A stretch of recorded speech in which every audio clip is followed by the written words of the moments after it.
بسم اللہ الرحمن الرحیم۔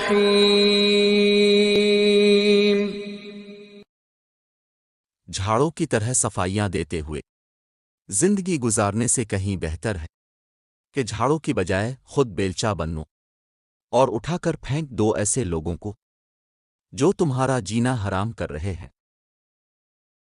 جب دولت آنے سے کسی کا اخلاق تباہ ہو جائے تو سمجھ لو کہ اس کا زوال شروع ہو گیا ہے۔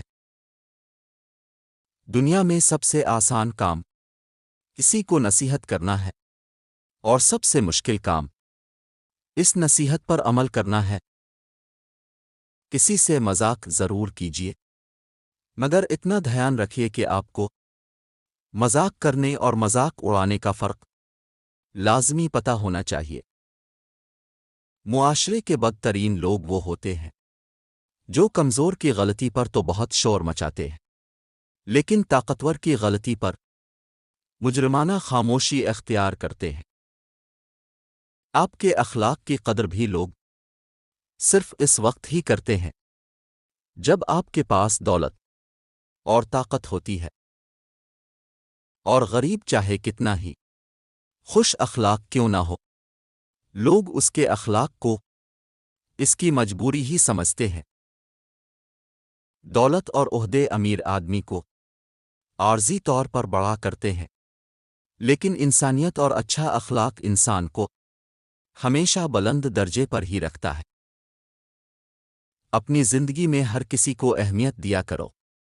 جو اچھا ثابت ہوگا وہ تمہیں خوشی دے گا، اور جو برا ثابت ہوگا وہ تمہیں سبق دے گا۔ انسان گناہ کرنے کی وجہ سے جہنم میں نہیں جاتا، بلکہ گناہ پر مطمئن رہنے اور توبہ نہ کرنے کی وجہ سے جہنم میں جاتا ہے۔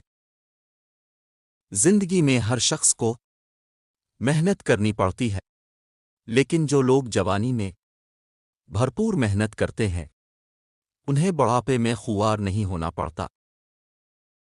جب اپنی غلطی ثابت ہو جاتی ہے تو جو عقلمند ہوتا ہے وہ اپنے آپ کو درست کر لیتا ہے، اور جو جاہل ہوتا ہے وہ ضد پر اڑ جاتا ہے۔